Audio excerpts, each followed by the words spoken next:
अस्सलाम वालेकुम, सुबह बखैर, गुड मॉर्निंग। आज 13 दिसंबर है और दिन है आज बुध का। 13 दिसंबर में इसलिए कह रही हूँ क्योंकि देखें 2023 अभी लगता है कल ही शुरू हुआ था और अब 2023 जो है वो अपने अख्ताम तक भी पहुँच गया है।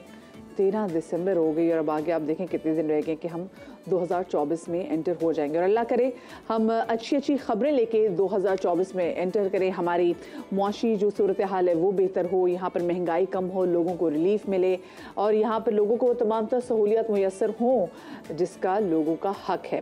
कुछ अच्छी खबरें आपको जल्दी से देती चलो, फिर उसके बाद अपनी जो अहम खबर उसकी तरफ जाऊँगी। पाकिस्तान की एविएशन इंडस्ट्री के लिए अच्छी खबर ये है कि एक और गैर मुल्की एयरलाइन पाकिस्तान के लिए अपना फ्लाइट ऑपरेशन शुरू करने जा रही है। ईरान की ताबान एयरलाइन आज से पाकिस्तान के लिए फ्लाइट ऑपरेशन शुरू करेगी। पहली परवाज मशहद से कराची और कराची से मशहद रवाना होगी। गवर्नर सिंध कामरान टिसोरी ताबान एयर की पहली परवाज का इफ्तिताह भी करेंगे और नई एयरलाइन के पाकिस्तान के लिए फ़्लाइट ऑपरेशन से मुलाजमत के नए मौके पैदा होंगे। ईरान एयर के बाद ताबान एयर दूसरी एयरलाइन है जो पाकिस्तान के लिए फ़्लाइट ऑपरेशन का आगाज़ कर रही है और जो मैं इनका स्केड्यूल देख रही थी वो ये थी कि हर ट्यूसडे जो है ये मशहद के लिए कराची से परवाज रवाना होगी। और अच्छी खबर है को दूसरी ये है कि अंडर 19 एशिया कप के लिए पाकिस्तानी क्रिकेट टीम जो है वो क्वालिफाई कर गई है। पाकिस्तान ने अफगानिस्तान को 83 रन से हराकर सेमीफाइनल में अपनी ज़बरदस्त जगह बना ली है और ये इस टूर्नामेंट में पाकिस्तान अंडर 19 टीम की मुसलसल अगर देखा जाए तो तीसरी कामयाबी है और इससे पहले पाकिस्तानी टीम नेपाल को 7 और इंडिया को 8 विकेटों से हरा चुकी है। लेकिन जो मज़ा इंडिया को हरा के आया वो यकीन मानिए मुझे लगता है कि उतना मज़ा, बड़ी अच्छी खबर है कि हम अपने सेमीफाइनल के लिए क्वालिफाई कर गए, लेकिन उस मज़े की बात ही और थी। और आज की जो सबसे बड़ी और सबसे अहम खबर के वतन अज़ीज़ के दिफा में जान कुर्बान करने वाले बहादुर नौजवानों के वाले से हम बात करेंगे कि डेरा इस्माइल खान में सिक्योरिटी फोर्सेस और दहशतगर्दों का 3 मकाम पर आमने सामने हुआ। धरती के मुहाफ़िज़ों ने 27 दहशतगर्दों को ठिकाने लगाया और उनको वासिले जहन्नुम करते हुए 25 सिपाहियों ने जामे शहादत नोश किया। ISPR के मुताबिक सिक्योरिटी फोर्सेस ने दरासांदा में खुफिया मालूमात पर ऑपरेशन के दौरान दहशतगर्दों का ठिकाना तबाह कर दिया। हलाक दहशतगर्द सिक्योरिटी फोर्सेस और अवाम पर हमलों में मुलव्वस थे। कार्रवाइयों के दौरान असलहा, गोला बारूद और धमाका खेज मवाद भी बरामद किया गया है।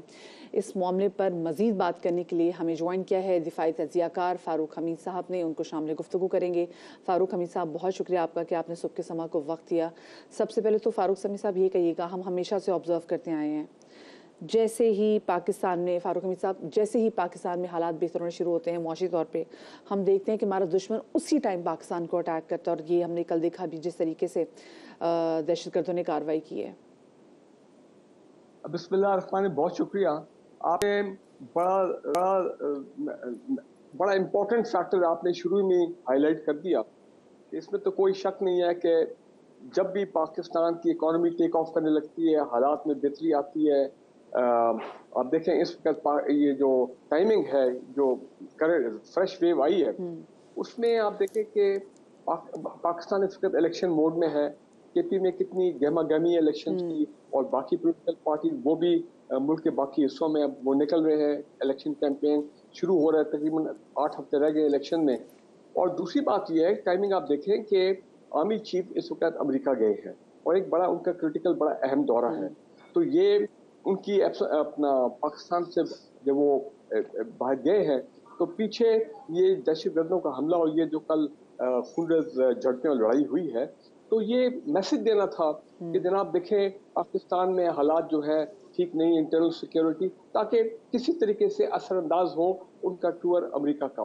और तीसरी इंपॉर्टेंट चीज़ ये है कि फॉरेन इन्वेस्टमेंट, इकोनॉमी की आपने बात की, फॉरेन इन्वेस्टमेंट जो है वो आप उसके बड़े अहम ऐलान शुरू हो गए। गल्फ कंट्रीज, सऊदी अरेबिया ने कल 40% पाकिस्तान की ऑयल एंड कंपनी में स्टेक्स का ऐलान किया। स्टॉक मार्केट हमारी रिकॉर्ड हाइट्स पे चली गई है। तो ये मैं समझता हूँ कि ये जो फ्रेश वेव आई है, इसका मकसद यही था कि पाकिस्तान को डिस्टेबलाइज करना, अवाम को डिमोरलाइज करना, इलेक्शन कैंपेन को सबोटाज करना, ताकि हालात बेहतरी की तरफ ना जाए पाकिस्तान में। आपने बात की टाइमिंग्स की, और अगर हम टाइमिंग्स के हवाले से देखें तो ये इस वक्त मुल्क में वो टाइमिंग्स चल रही है जिसमें हम देखा कि गैर मुल्कियों का इनखलाब भी मुल्क से किया जा रहा है और जब से हो रहा है हमने देखा कि उसी टाइम से ये जो विंग्स है जो हमारे मुल्क में जो दहशतगर्द मौजूद हैं, जो वो ज़्यादा जो है वो एक्टिव हो गए हैं। इस हवाले से क्या कहेंगे अगर हम इस तनाजुर में देखें टाइमिंग्स को? देखिए, गवर्नमेंट तो आपने बिल्कुल दुरुस्त फरमाया। गवर्नमेंट ने तो पहले भी बताया हुआ कि 24 में से 12-14 जो दहशतगर्दी के हमले हुए पिछले अरसे में, उसमें तो ये जो इलीगल अफगान थे, अफगान शहरी, ये मुलविस थे। मतलब कहने का ये है कि दहशतगर्द जो ग्रुप है अफगानिस्तान में, उन्होंने अपने यहाँ पे जो उनके कारिंदे थे, उनके जो एहलकार बने थे, वो इनमें काफ़ी लोग ये इलीगल अफगान थे। अब जब इनको झटका लगा है और को लाखों की तादाद में ये पाकिस्तान से बाहर जा रहे हैं, तो आप देखें कि दो चीज़ों में हमें एक वाज़ेह फ़र्क नज़र आ रहा है। एक तो ये कि कराची इस्लामाबाद का क्राइम रेट में बेहतरी आई है, और जो अभी भी ये क्राइम में मुलविस हैं लोग, जो कि कुछ अंडरग्राउंड चले गए इलीगल अफगान, ज़ाहिर बात है टू एस्केप अरेस्ट कि हम पाकिस्तान में रहें और लॉ इन्फोर्समेंट एजेंसीज हम तक ना पहुँच सकें। तो ये लोग जब उधर गए हैं, और जिस तरह के एक थोड़ा सा एक एनवायरनमेंट भी क्रिएट किया गया अफगान गवर्नमेंट की तरफ से, जिस तरह की पत्नी हमने बड़ा कोई गलत काम कर दिया, भाई इलीगल लोग तो इलीगल होते हैं। ईरान ने कितने बड़ी तादाद में इलीगल अफगान को एक्सपेल किया है, कोई इतनी टर्की ने किया है, तो कोई पाकिस्तान ने किया, तो कोई गलत बात तो नहीं की है। और ये हमारे इंटरनल सिक्योरिटी, हमारे ये दहशतगर्दी के हवाले से, और स्पेसिफिकली ऐसे इलीगल बाशिंदे जो कि मुसलसल आपके मुल्क के जो अमन व अमान और जो सुकून है उसको बर्बाद करने की कोशिश करें, तो इसमें तो ये जो क्लेंजिंग है इसमें तो ऐसी कोई बात नहीं है। जी, तो देखे ना, मैं कहने का मतलब ये कि ये बहुत बोल्ड फैसला था गवर्नमेंट ऑफ केयरटेकर गवर्नमेंट का और मिलिट्री का, कि इन लोगों को निकाला जाए। और ये जो क्लीन अप हो रहा है, फिर इसमें भी ज़ाहिर बात है, ये भी एक वजह बन जाती है कि ये लोग जो वहाँ गए हैं, इनके इंटरेस्ट जो है वो डैमेज हुए हैं, तो वो फिर अपना उनका रिएक्शन इस तरीके इस फॉर्म में आता है। लेकिन नहीं, हमें देखे जिस तरह की कल शहादतें हुई हैं, और ये पहली मरतबा नहीं है, ये तो कितने अरसे जो पहली वॉर ऑन टेरर थी, उसमें 7,000 फौजी अफसर जवान शहीद हुए थे, 70,000 पाकिस्तानी शहीद हुए थे, वो जो पहली वॉर ऑन टेरर थी। और अब अगर ये दोबारा होती है, तो मेरा ख्याल पाकिस्तान की सिक्योरिटी फोर्सेस, पाकिस्तान की अवाम, they are all ready to take them on. इसमें मुझे तो कोई शक नहीं कि कोई प्रॉब्लम, हाँ वो प्रॉब्लम क्रिएट करेंगे, आपको थोड़ा आपको डिस्टेबलाइज करने की कोशिश करेंगे, लेकिन अगर अवाम और सिक्योरिटी फोर्सेस इकट्ठे मिलके उनका मुकाबला करें तो कोई इशू नहीं है। और मेरा ख्याल है कि ये हमारा जो अज़म है, इंशाल्लाह 8 फरवरी को इलेक्शन भी होंगे, हमारी इकोनॉमी भी आगे बढ़ेगी, फॉरेन इन्वेस्टमेंट भी पाकिस्तान में, सिक्योरिटी भी बेहतरी होगी, तो आप देखेंगे कि ये फिर इनके अपने राय में कामयाब नहीं हो सकते। इंशाल्लाह हालात बेहतर होंगे। लेकिन मैं देख रही हूँ, और हम जो ऑब्जर्व हमेशा से करें कि जो हमारे पड़ोसी ममालिक की सरहदें हैं वो पाकिस्तान के लिए, पाकिस्तान के ख़िलाफ़ बहुत इस्तेमाल हो रही हैं। स्पेसिफिकली वो पड़ोसी मुल्क के जहाँ के लोगों को पाकिस्तान ने अमान बहुत अरसे तक दी हुई, और हम जिन रेफ्यूजीज़ के हवाले से बात भी कर रहे हैं, वो सरजमीन पाकिस्तान के ख़िलाफ़ बहुत दफ़ा इस्तेमाल हुई। तो आपको नहीं लगता कि अब बहुत ज़रूरत है कि हम बड़ी मरबूत हिकमत अमली के साथ बड़ी सख्त पॉलिसी जो है वो वहाँ के लिए अपनाएं? देखें जी, इस वक्त 3 लफ्ज़ जो है वो आने चाहिए पाकिस्तान गवर्नमेंट की तरफ से, पक्का ऐलान होना चाहिए, enough is enough to the Afghan government. देखें, ये हम जो रिस्ट्रेंट शो करते हैं, हम जो अपनी शराफत दिखाते हैं कि ये अफगानिस्तान हमारा नेबर है, मुसलमान मुल्क है, और उनकी सिक्योरिटी के लिए हम हमेशा कोशिश करते हैं, उनकी स्टेबिलिटी के लिए वहाँ पे, और हमारी सरजमीन कभी इस्तेमाल नहीं होनी चाहिए उनके लिए, तो सवाल ही नहीं पैदा होता कि उनके खिलाफ।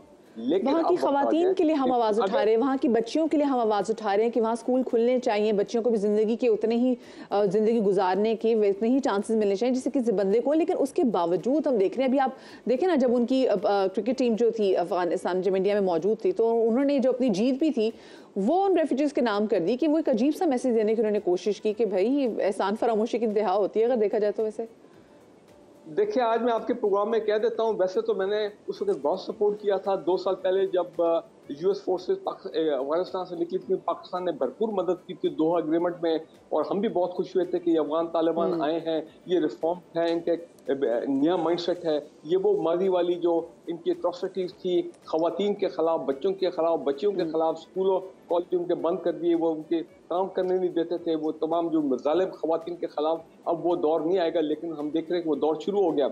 मैं समझता हूँ कि इनकी डीएनए में, इनके डीएनए में एहसान फरामोशी है। पाकिस्तान ने क्या कुछ नहीं किया अफगानिस्तान के लिए, ये सब भूल गए। हर मुश्किल वक्त में पाकिस्तान ने इनकी मदद की है। रिलीफ गुड्स जाते हैं, ह्यूमैनिटेरियन गुड्स जाते हैं।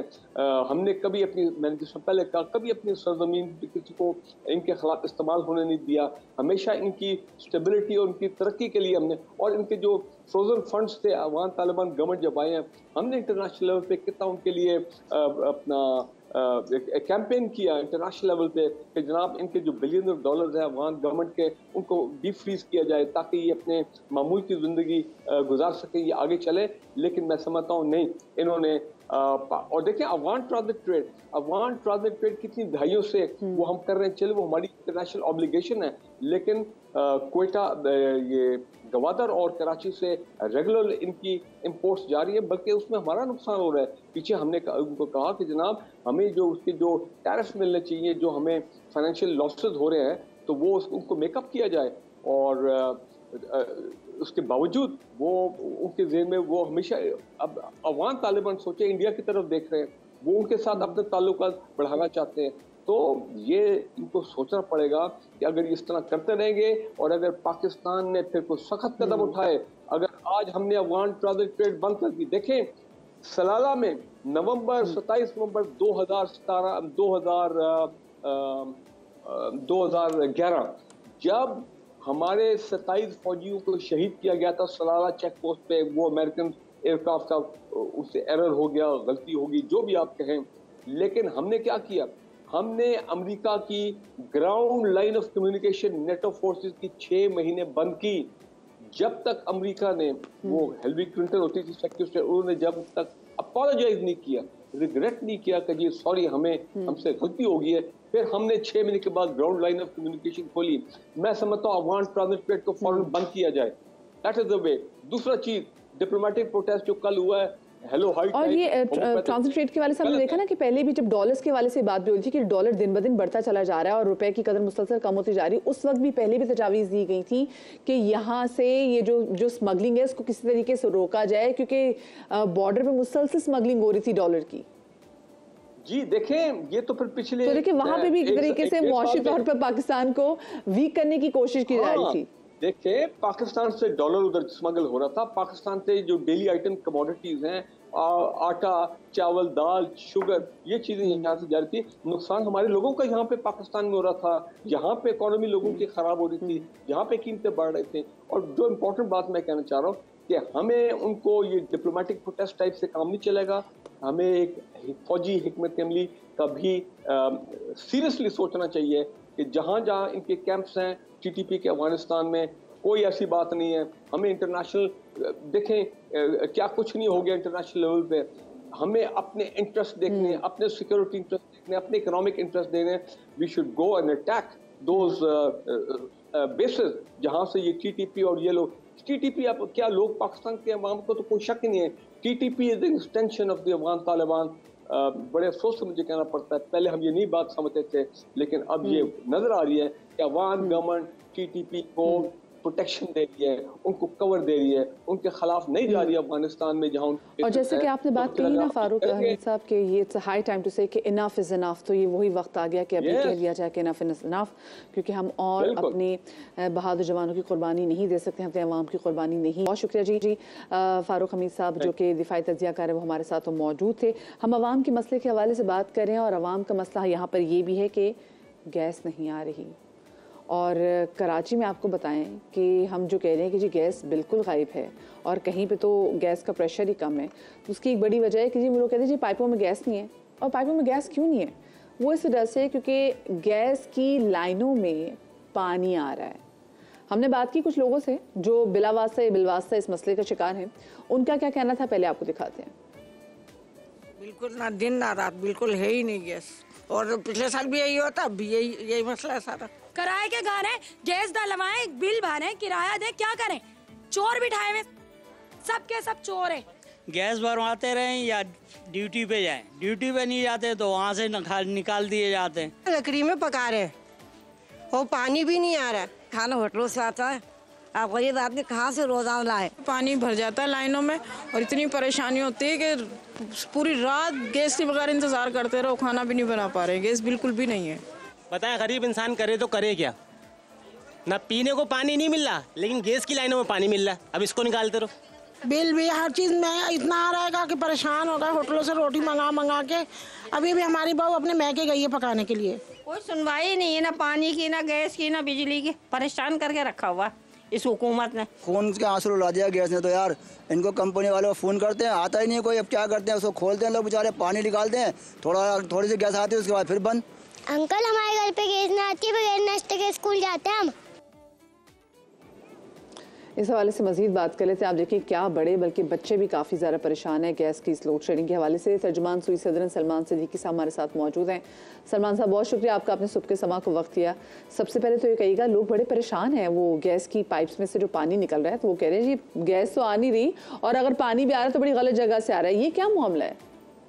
देखिए, सबसे पहले बिस्मिल्लाहिर्रहमानिर्रहीम, सबसे पहले तो मैं अपने उन सारिफीन से माजरत करना चाहूँगा जिनको ये इस तकलीफ का सामना करना पड़ रहा है। लेकिन हमारी 1199 जो हमारा कंप्लेन नंबर है, इसके ऊपर वो 24 घंटे कंप्लेन कर सकते हैं, और जो कंप्लेन आती है यकीन जानिए आपको इत्मीनान दिला रहा हूँ, तो उनको अटेंड किया जाता है। हाँ, वक्त देर इसलिए ज्यादा हो जाती है, कंप्लेन की तादाद ज्यादा होती है, तो अगला जितना भी होता है वो अपने आप को डिस्ट्रीब्यूट करके उनकी हम ड्यूटीज स्केड्यूल कर देते हैं। अच्छा, अब इसकी रीजन भी मैं आपको बताऊंगा। लेकिन सबसे पहले मैंने कहा जिन सारिफीन को ये इस तरह की शिकायत है कि पानी आ रहा है लाइन से, तो सबसे पहले 1199 पे कॉल करके अपनी शिकायत दर्ज करें। हमारी इंशाल्लाह कोशिश होगी कि जितनी अर्लीस्ट हम अपना आपको रश बैक करके उसको रिलीफ दिलाएं। देखिए, इसकी वजूहत जानने के लिए थोड़ा सा आपको डिटेल बताऊंगा। ये जो पाइपलाइंस होती हैं अंडरग्राउंड जो ले की जाती है, पूरी दुनिया में एनर्जी कॉरिडोर्स बनाए जाते हैं, जिसके अंदर डिफाइन किया जाता है कि यहाँ से गैस की पाइपलाइन जाएगी, यहाँ से सीवरेज की जाएगी, यहाँ से ड्रिंकिंग वाटर की जाएगी, या केबल्स वगैरह जो भी अंडरग्राउंड ले की जाते हैं। अनफॉर्चुनेटली हमारे यहाँ कोई ऐसी प्लानिंग कभी भी नहीं हुई।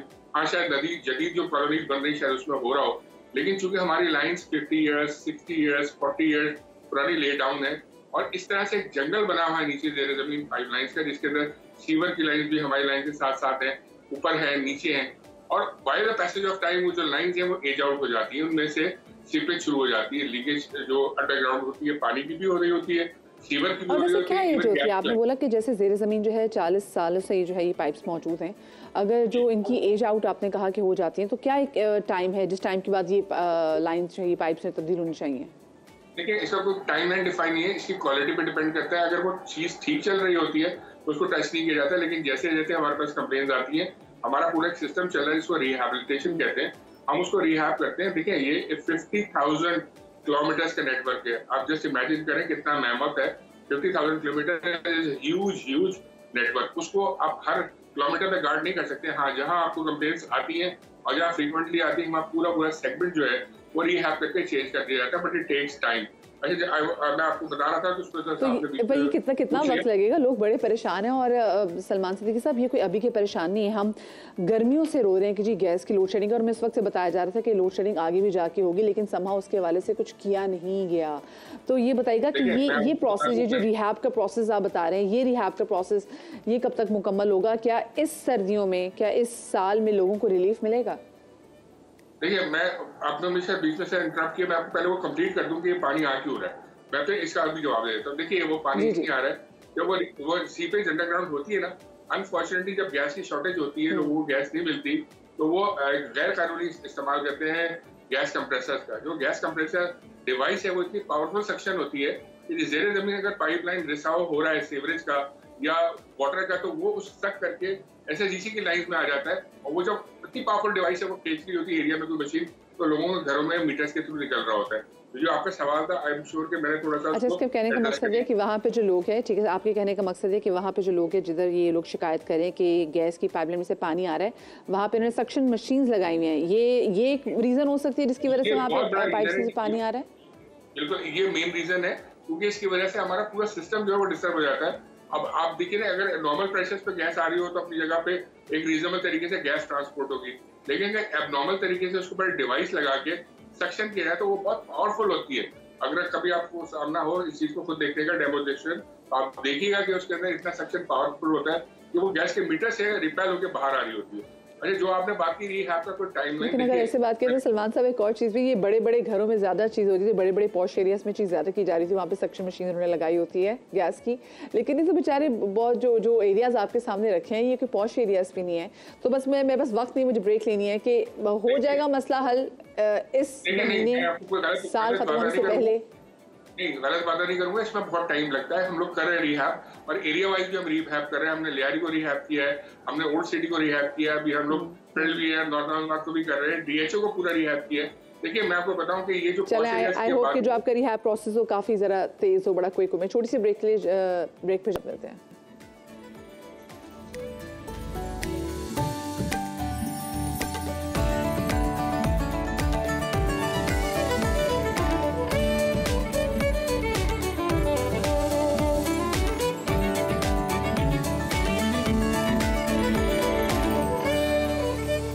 Welcome back after the break के बाद कुछ सारा खानों के हवाले से बात कर लेते हैं। ये है दिसंबर का महीना और दिसंबर के महीने की अपनी है सौगातें।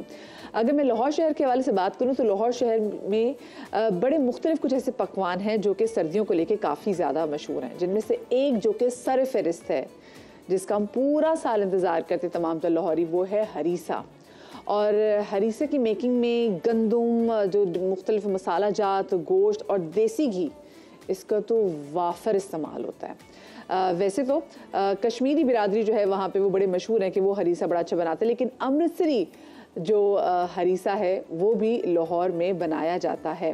और हमारी रिपोर्टर जो हैं आयशा अता, उन्होंने इस हवाले से बड़ा मज़ेदार एक पैकेज तैयार किया, आपके साथ शेयर करते हैं। सर्दियों की खास सौगात हरीसा। लाहौर की समीना और इनके शौहर वकार कई सालों से कर रहे हैं हरीसा तैयार। हरीसे की तैयारी में डाले जाते हैं देसी मसाला जात, चावल, दलिया, सौंफ और फलियों के साथ साथ पालक का भी होता है इस्तेमाल। बड़े देगचे में पहले होती है देसी बकरे के गोश्त की भुनाई, फिर इसमें डाली जाती है यखनी, बादजा होती है इसकी खूब पकाई, जिसे चूल्हे पर 8 से 9 घंटे दम पर रखा जाता है। मखसूस सर्दियों के लिए ये डिश है, इसलिए है कि इसमें इतनी ताकतवर, मतलब काफ़ी एनर्जेटिक होता है। ये हमारे घर की ही एक रेसिपी है। हमारी पहले माँ बनाती थी, बहनें बनाती थी, सर हमारे घर में अच्छा खाना ही पकाते हैं सब, तो ये सभी पकता था।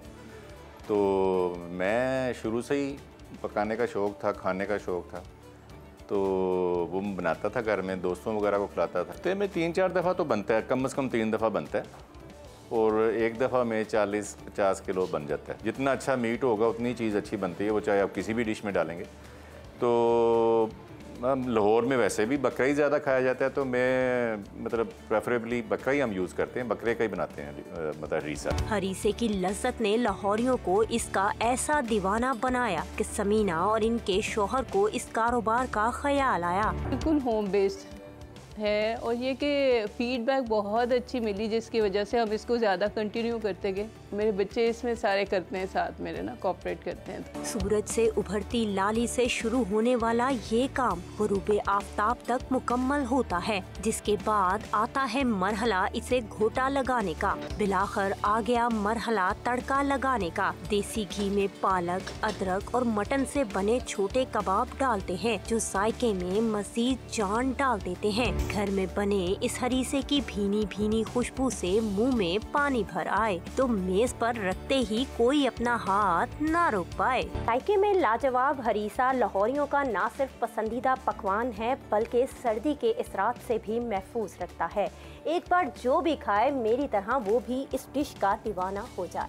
कैमरामैन उमर हजीम के साथ आयशा अता, समा, लाहौर। अच्छा, आपने देखा हरीसा कैसे बनता है। वैसे वो भी जैसे बता रहे थे कि मटन का पसंद किया जाता है, जो छोटे छोटे कबाब इसमें होते हैं। इन्होंने खैर बताया पालक के बने हुए, लेकिन वो कबाब जो है वो मीट के बने हुए होते हैं। और जो इसमें जो एंड वाली गेम होती है, जिसमें वो कहते हैं ना कि आप तड़का लगाते हो, वो भी देसी घी का, क्योंकि जब आप एक नवाला भी खा रहे होते हैं तो आपको हर नवाले में देसी घी का स्वाद आ रहा होता है। अब जरा आगे बढ़ते हैं। पाकिस्तानियों में जहाँ हमें खाने का बहुत ज़्यादा शौक है, हमारे पाकिस्तानियों के और भी बहुत सारे शौक हैं, कुछ उनके इंटरेस्ट के वाले से बताते हैं। अभी पिछले दिनों, क्योंकि देखिए साल होने वाला ख़त्म, तो एक रिपोर्ट सामने आई कि इस साल पाकिस्तानियों ने सबसे ज़्यादा क्या क्या चीज़ें और कौन कौन सी ज़्यादा पर्सनालिटीज़ जो हैं उनको सर्च किया। तो मैं पाकिस्तानियों के इंटरेस्ट को देख के काफ़ी ज़्यादा हैरान भी रह गई कि भाई वाह, पाकिस्तानियों ये की मतलब वाई। तो पहली जो उसमें रिसर्च, जो सबसे ज़्यादा रिसर्च गूगल की जाने वाली जो पर्सनालिटी हैं वो हैं हरीम शाह जी। उनको काफ़ी ज़्यादा लोगों ने गूगल किया है।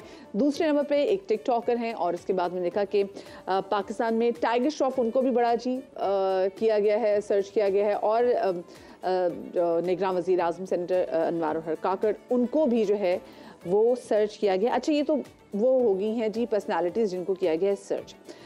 क्रिकेट की अगर बात करें तो क्रिकेट में पाकिस्तान बमुकाबला न्यूजीलैंड को सबसे ज़्यादा सर्च किया गया है।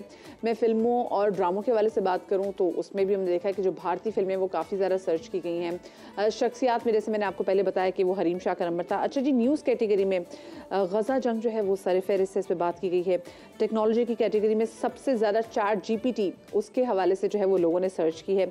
और खानों में सबसे ज़्यादा जो लोगों ने सर्च किया है वो है समोसे बनाने की तरकीब। आई एम श्योर कि ये लोगों ने शायद रमज़ान में सर्च किया होगा। खैर, अभी कुछ दिन बाकी है तो देखते हैं कि आने वाले दिनों में लोग क्या सर्च करते हैं।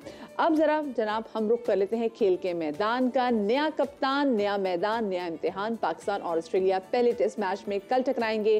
क्या नई क़यादत बन सकेगी पाकिस्तान के लिए शान? ये है एक बड़ा इम्तिहान जो आज तक ऑस्ट्रेलिया में कोई नहीं कर सका। फैंस ने शान 11 से वो उम्मीदें लगाई हैं जो कैंगरूज को उन्हीं के मैदान में शिकस्त देंगे। दिलचस्प बात यह है कि शान के साथ खेल रहे हैं दो साबिक कप्तान, बाबर आजम और सरफराज अहमद, यानी तजर्बा और क्लास साथ साथ। और इसी का मुकाबला करने के लिए ऑस्ट्रेलिया ने अपनी ट्रिक्स सिखाना शुरू कर दी हैं।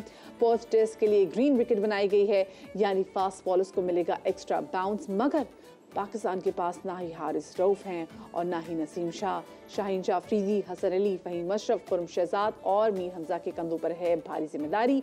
एक और पेशरफ्त ये भी हुई है कि निगरान वज़ीर आज़म ने टीम डायरेक्टर मोहम्मद हफीज़ के ज़रिए शाहीनों को पैगाम पहुँचाया है कि हार और जीत को भूल जाएँ, मॉडर्न डे क्रिकेट अपनाएं।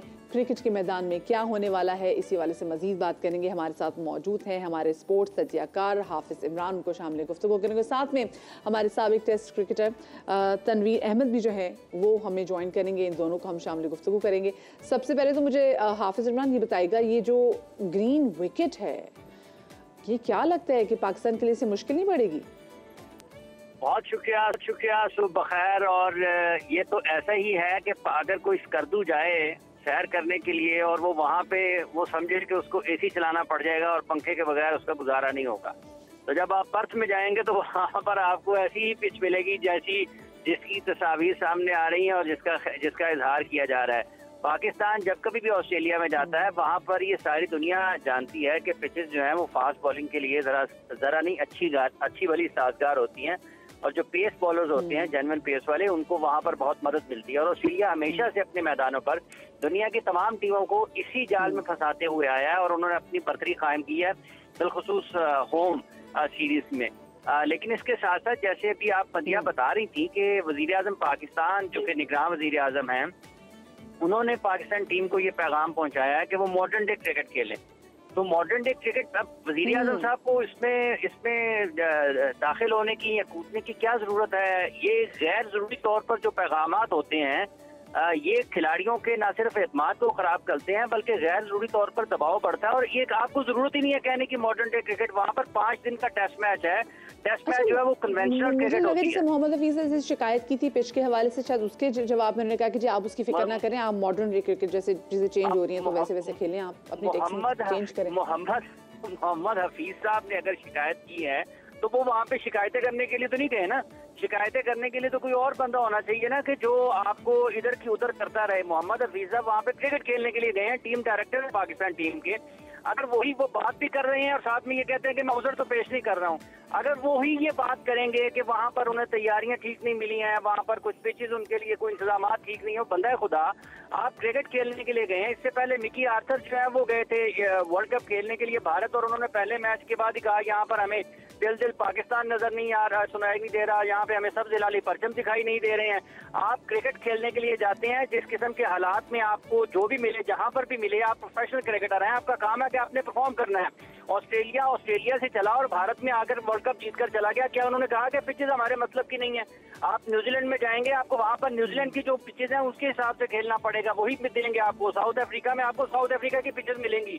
तो ये जो गैर जरूरी तौर पर आप क्रिकेट से हट के बातें करते हैं, ये यकीनी तौर पर ये शायकीन को और लोगों को जो असल बात है क्रिकेट की उससे हटाते हैं। आपका ये कहने का काम नहीं है कि वहाँ पर आपको इस कोई बात नहीं हाफिज इमरान साहब, मैं तो मुझ जैसे शायकीन तो हम कहते चलो कोई बात नहीं, हार गए तो चलो कोई बात नहीं, ग्रीन विकेट थी ना, तो हम जैसे लोगों को ना अपने आप को तसल्ली हमें सूरत में दे देते कि चलो ग्रीन विकेट थी। अच्छा मुझे ये बताए, वैसे भी अगर हमारा ट्रैक रिकॉर्ड ऑस्ट्रेलिया में देखा जाए, हमने कोई भी तक वहाँ पे 3 दिहाई, अगर लास्ट 3 दिहाई में भी नजर डाले, हमने कोई जीती नहीं उनसे। सो आपको लगता है कि ये तमाम तो जो अभी से उन्होंने बताना शुरू कर दिया, जी हम प्रैक्टिस नहीं कर सके, ये तो ग्रीन विकेट हो गई है, जो बहुत सारे जो मसले मिसाले सामने रख रहे हैं, इस बार क्या हम कोई उम्मीद रखें या इस बार भी सानू ना ही है? पहली बात तो ये है कि एंड में यही बंदा कहता है चलो ना ही समझो, ठीक है, पहली बात तो ये है, बात शुरू यहीं से होनी है। लेकिन इसी जैसे आपने भी बात की ना कि सब पिच है, घास नजर आ रहा है, ग्रीनरी सी है, तो ये देख के तो हमें इंस्पिरेशन लेनी चाहिए। पाकिस्तान में तो बहुत ज्यादा जरूरत है सब्जे की, ये स्मोक ने हमारी जान खाई हुई है, तो लोग कहेंगे उनकी तो पिचेस के ऊपर भी घास है, इतना सब्जा है, तो हम अपना सब्जा ठीक करें ताकि स्मोक से जान छूटे। जहाँ तक ताल्लुक इस चीज का जो आपने कहा है कि हमें गुज़िश्ता कई दहाइयों से, बरसों से भी नहीं है, दहाइयों से वहाँ पर पता मिली नहीं है, तो ये हकीकत है। हमें इसको तैयार करने की अपने आप को बेहतर तरीके से जरूरत है। जो हफीज साहब ने अभी ये कहा कि हमें मुनासिब तैयारियां नहीं मिली, तो ये जो जहाँ पर पिंडी में कैंप लगा हुआ था, इन्होंने वहाँ पर क्या तैयारियां की हैं? वहाँ पे तो बॉल सीम स्विंग करता हुआ नजर आ रहा था जहाँ पर ये अपनी प्रैक्टिस कर रहे थे। तो पाकिस्तान के लिए बहुत मुश्किल है। ऑस्ट्रेलिया अपने मैदानों पर बहुत मुश्किल हरीफ हमेशा से रहा है। उनकी टीम अभी वर्ल्ड कप जीत कर गई है, उनका एतमाद बहुत बुलंद है। पाकिस्तान के पास मसाइल बैटिंग में भी हैं, पाकिस्तान के पास मसाइल बॉलिंग में भी हैं, और बिलखुसूस बॉलिंग में मसाइल कुछ ज्यादा नजर आते हैं। उसकी वजह यह है कि हमें यही नहीं पता कि हमारा शाहीन अफरीदी के साथ नए बॉल का पार्टनर कौन होगा। और आपके टेस्ट मैचेस ऐसे नहीं जीते जाते हैं। पाकिस्तान की टीम तो वसीम अकरम, वकार यूनुस, शोएब अख्तर, अब्दुल रज़ाक, अजहर महमूद, सकलैन मुश्ताक के दौर में भी जब इतनी बड़ी पाकिस्तान की टीम थी, वो ऑस्ट्रेलिया खेलने के लिए गई थी, तो उन्हें बहुत ज्यादा इतनी आसानी नहीं हुई थी। वो भी वहां पर उनको भी शिकस्त का सामना करना पड़ा था। इससे पहले आप इमरान खान के दौर की बात कर लें, सरफराज नवाज के दौर की बात कर लें, तो आपको हर दौर में पाकिस्तान को ऑस्ट्रेलिया में मुश्किल हालात का सामना रहा है और पाकिस्तान को कामयाबी नहीं मिली है। अगर आप उस तारीख को देखते हैं और आज की इस टीम को देखते हैं, तो आपको ये नजर आता है वाज़ेह तौर पर कि आज की टीम में माजी वाली सलाहियत भी नहीं है, उतना तजर्बा भी नहीं है, और उतने ज्यादा आपके पास वसाइल भी नहीं है। तो हम ये बहुत ज्यादा तवक्को तो नहीं लगा सकते हैं। हम देख रहे हैं कि वो नफ्सियाती प्रेशर में भी अभी लगता है कि हमारे प्लेयर्स बहुत जल्दी आ जाते हैं। अच्छा क्विकली मैं आपसे जानना चाहूंगी, वो जो PSL ड्राफ्टिंग आज हो रही है, उस हवाले से हमें कितना एक्साइटेड होना चाहिए, क्योंकि बहुत बड़ा प्लेयर आपको पाकिस्तान तरफ दिखाई दे रहा है? हाँ देखिए, एक तो ये बहुत अच्छी चीज है कि PSL के इनकाद की तरफ हम बढ़ रहे हैं। ड्राफ्टिंग की जहाँ तक ताल्लुक है, पाकिस्तान में इस वक्त जब इन्होंने प्लेयर्स की फहरिस्त जारी की, तो ये बड़े शिद्दत से पाकिस्तान में बात हुई कि नुमाया नाम या जो बड़े नाम जो लोगों के लिए कशिश का बायस बन सकते हैं, दिलचस्पी है या उनको स्टेडियम की तरफ खींच सकते हैं, उनकी कमी नजर आई है। लेकिन बहरहाल किसी वज़ीर आज़म साहब की मुलाकात का, जिसमें आपने अभी शुरू में हवाला दिया था, वहाँ पर PSL के हवाले से भी बात हुई है और पाकिस्तान क्रिकेट बोर्ड को इस्तेहकाम की जरूरत है। ये जो रोजाना की बुनियाद पर आप रोजमर्रा के मामला जिस तरह से चलाए जाते हैं, वैसे अगर आप चलाएंगे तो ये PSL को सबसे बड़ा खतरा है। पाकिस्तान क्रिकेट बोर्ड में तब्दीली की चले जी, अल्लाह करे हमारी PSL सलामत रहे, हमारे क्रिकेटर्स भी सलामत रहे और क्रिकेटर्स बहुत अच्छा खेल के भी आए। बहुत शुक्रिया जी। हमारे स्पोर्ट्स सत्याकार हाफिज इमरान हमारे साथ मौजूद थे। अच्छी चीज़ जो कि पर्थ के स्टेडियम में होने जा रही है वो है जी पाकिस्तान बे उन्होंने बनाया है, और वहाँ पर उन्होंने कहा है कि वो तमाम तो लोग, वो शायकीन क्रिकेट जो है वो आकर बैठ सकते हैं अगर वो चाहते हैं कि वो, क्योंकि आपने देखा है कि जिस टाइम में मैचेस हो रहे थे तो वहाँ पर ऐसी ममनुआ ड्रिंक्स जो हैं जो पाकिस्तान में नहीं पी जाती, ना पसंद की जाती हैं, वहाँ पर उन लोग जब उनका इस्तेमाल करते हैं तो वो उनके लिए एक सेपरेट सी जगह बना दी कि जहाँ पे आराम से वो बैठ के मैच देख सकते हैं, एंजॉय कर सकते हैं। और सेलिब्रेशन में फिर हमने देखा जो स्पेसिफिकली जो बियर्स वगैरह इस्तेमाल होते हैं तो वहाँ पे उसका इस्तेमाल नहीं होगा, तो ये एक अच्छी चीज़ है। हमने जैसे स्पेसिफिकली देखा भी कि उनके जो एक प्लेयर हैं उस्मान ख्वाजा के वाले से बड़ी बात हो रही है कि जो उनके जूते हैं उस पर जो लिखा हुआ है फ़लस्तीन के हक़ में, एक तरीके से उन्होंने नारा लगा हुआ है। तो उनकी ऑस्ट्रेलिया के क्रिकेट बोर्ड ने कहा है कि हम किसी को भी नहीं रोकते कि वो अपनी राय का इजहार करे।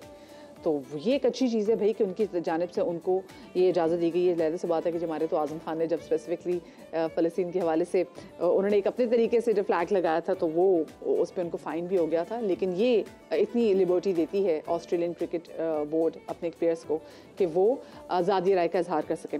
मुझे छोटी सी ब्रेक लेनी, ब्रेक से जब वापस आऊँगी तो बड़ी क्यूट सी पिक्चर मेरे सामने आई थी, मैं सोचा आपके साथ भी शेयर करें ब्रेक के बाद।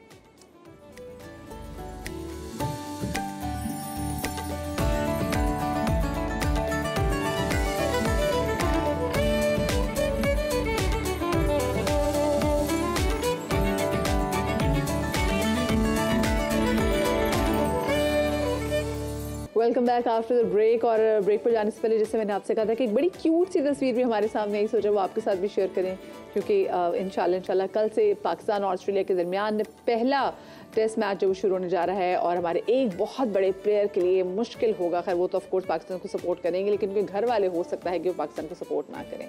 वो प्लेयर है जनाब वसीम अकरम, और बड़ी क्यूट सी पिक्चर उनकी जानिब से उन्होंने अपने इंस्टाग्राम पे पोस्ट की, जिसमें उनकी बेटी ने उनका बड़ा ही प्यारा जो है वो हेयर स्टाइल बनाया हुआ था। मैं अपनी टीम से कहूँगी कि वो ये देखे कितनी प्यारी ये पिक्चर है। और उन्होंने इसमें पिक्चर में लिखा भी है कि किस तरीके से उनकी बेटी आयला ने उनके बड़ा ज़बरदस्त बाल जो है बनाया, और वो पूछ भी रहे थे कि आई वंडर अगर ये आने वाले टाइमों में नया hairdo. So it was a very cute picture. हमने सोचा कि आपके साथ भी हम शेयर करें कि देखिए, आप देखते तो हैं कि इनको ये मैदान में आपने इनको खेलते हुए देखा है, आपने इनको बाद में कमेंट्री करते हुए सुना है, लेकिन ये इनकी एक और साइट है इनकी घर में, और घर में जनाब इनकी बेगम है, हमारी भाभी ऑस्ट्रेलियन। सो लेट्स सी कौन जीतता है। अब ज़रा आगे बढ़ते हैं और बात करेंगे हम नशे की हवाले से। हम देख रहे हैं कि मुल्क में मुनशियात का इस्तेमाल किस कदर बढ़ता चला जा रहा है और नौजवान नस्ल इससे कितनी बर्बाद हो रही है। अवामी मकामात तो दूर की बात, यूनिवर्सिटी और कॉलेजेस में मुनशियात मिलती हैं, जिसके बायस तलबा में आइस समेत दीगर नशावर अशिया का इस्तेमाल बढ़ता चला जा रहा है। लाहौर में मुनशियात फरोशी का धंधा ऐसे पंजे गाड़ चुका है कि मर्द ख़वातीन हत्ता कि कम उम्र अफराद को भी नशे की लत लग चुकी है। शहर के 120 मकामात मुनशियात के आदी अफराद की अमाजगाह बन चुके हैं, और मुनशियात ख़रीदने के लिए ये नशे के आदी कत्ल जैसी संगीन वारदात से भी गुरेज नहीं करते। जहांगीर खान की पहले हम इस पर रिपोर्ट देखते हैं। 2 करोड़ से जायद आबादी के शहर की नौजवान नस्ल नशे की दलदल में धंसने लगी। 29 किलोमीटर तवील कैनाल रोड समेत शहर के 120 मकामात पर मंशियात के आदी अफराद ने मुस्तकिल डेरे जमा लिए। 30 जगहें हॉटस्पॉट करार दी गईं, लेकिन रोकथाम के हुकूमती दावे महज जुबानी जमा खर्च तक महदूद रहे। 30 जगहें हॉटस्पॉट करार, लेकिन रोकथाम के हुकूमती दावे महज जुबानी जमा खर्च तक महदूद रहे।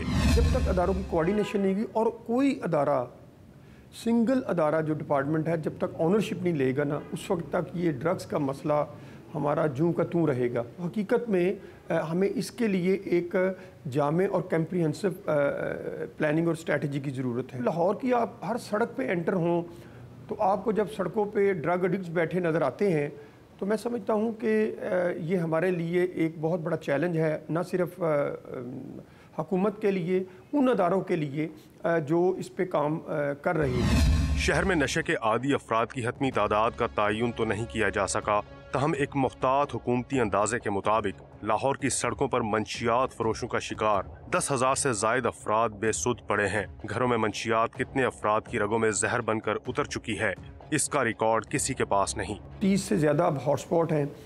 वहाँ हॉटस्पॉट से मुराद हम ये लेते हैं जहाँ 30-40 से भी ज़्यादा अफराद हों और 10 ख़वातीन या 8 ख़वातीन 7 मर्दों के बैठ के नशा करती हैं। ख़वातीन की भी तादाद में इस वक्त इजाफ़ा हो रहा है, क्योंकि ऐसी ख़वातीन जो हम सामने सड़कों पे देखते हैं, हॉटस्पॉट मकामात पे बैठी हुई हैं, पढ़ी लिखी ख़वातीन हैं, और उसके साथ साथ फिर घरों के अंदर फिर जो अपर क्लास में पार्टीज़ होती हैं, उनमें जो एडिक्शन है ख़वातीन में, उसमें बहुत सा इजाफा हो चुका है। पिछले 30 दिनों में मंशियात फरोशों के खिलाफ 1192 मुकदमात दर्ज करके 1205 मुल्जिमान को गिरफ्तार किया।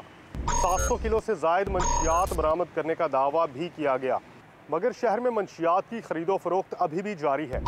नशे के आदी अफराद चोरी, राहजनी, हत्ता कि डकैती और कत्ल जैसी वारदातें भी करने लगे। ड्रग यूज़र ज़्यादातर थेफ्ट के केसेस में इन्वॉल्व होते हैं, रॉबरी में भी हैं, ये रॉबरी के अंदर भी है, क्योंकि ड्रग जो एडिक्ट है वो डिपेंडेंट होता है और उसको पैसों की ज़रूरत होती है।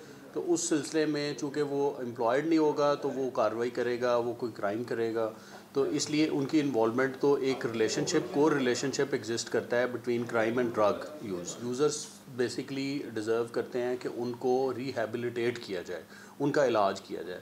उसके लिए रिहैबिलिटेशन सेंटर्स की प्रपोज़ल जो है वो आईजी साहब की तरफ से गई हुई है और वो गवर्नमेंट उस पर बड़ा पॉजिटिव रिस्पांस है, और वो मेरा ख्याल में लाहौर में 2 रिहैबिलिटेशन सेंटर्स बनने भी शुरू हो जाएंगे।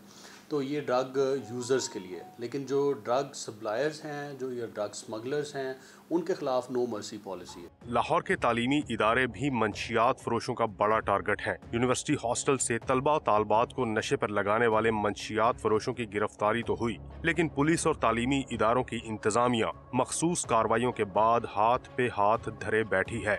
कैमरामैन उमर अजीम और जवाद याहिया के साथ जहांगीर खान, समा, लाहौर। ये बड़ी तशवीशनाक बात है कि पहले तो हम देखते थे कि ब्रिज के नीचे कहीं किसी कोने खुदरे में बैठ के जो मुनशियात फरोश थे वो और जो नशा करने वाले लोग थे वो बैठ के नशा करते थे। लेकिन अब आप खुद सोचें कि लाहौर में वो नहर पे अगर हम जेल रोड पे भी जाएं तो पूरी जगह पे आप परेशान हो जाते हैं कि दिन दिहाड़े क्या मर्द क्या औरतें, बहुत बड़ी तादाद जो है वो नशेओं की मौजूद होती है और वो खुलेआम वहाँ पे नशा कर रहे हैं। और लोग जानते हैं कि अगर मैं जेल रोड के वाले से बात करें तो ये वहाँ की कितनी बिजी शहर है, क्योंकि यहाँ पर पाकिस्तान के बहुत बड़े जो हैं वो कॉलेजेस जहाँ पर है, यहाँ पर हॉस्पिटल्स हैं, और उसके बावजूद खुलेआम नशा होना और मुनशियात फरोशों का खुलेआम फिरना, ये एक बहुत बड़ा सवाल निशान है कि क्यों कुछ नहीं किया जा रहा। मैं पेशावर की सूरत हाल के वाले से बात भी करूँगी, क्योंकि पेशावर से भी ऐसी ही शिकायत मौसूल हुई हैं। हमारे नुमाइंदे शहाब इस वक्त हमारे साथ मौजूद भी हैं, ज़रा हम उनसे जान लेते हैं कि पेशावर में जो सूरत हाल है क्या वो बिल्कुल लाहौर जैसी है या थोड़ी बहुत वहाँ पे चीज़ें बेहतर हैं। शहाब, क्या सूरत हाल अगर मुनशियात फरोशी के वाले से बात करें और जो नशे के हवाले से बात करें पेशावर की? तो जी देखिए, यहाँ के हालात जो है वो भी मुख्तलिफ नहीं है। खैबर पख्तूनख्वा में नशे की लानत जो है वो ना कम हो सकी और ना वो रुक सकी। सिर्फ 11% जो है खैबर पख्तूनख्वा के अवाम इस लत में मुब्तला है और वो इसमें रोज बरोज जो है इजाफा हो रहा है। जिले इंतजाम ने कार्रवाइयाँ भी कर ली, लेकिन रोड साइड पे जो लोग बैठे होते हैं उनको तो उठा लिया जाता है, लेकिन साइड पे जो लोग होते हैं वो अभी भी उसी तरह मौजूद है। इसमें जो है आइस का इस्तेमाल बहुत ज्यादा हो रहा है, ड्रग्स का इस्तेमाल बहुत ज्यादा हो रहा है और ज्यादातर इसमें मुब्तला जो है वो कॉलेजेस और यूनिवर्सिटी के स्टूडेंट, नौजवान लड़के और लड़कियां वो इसमें मुब्तला है।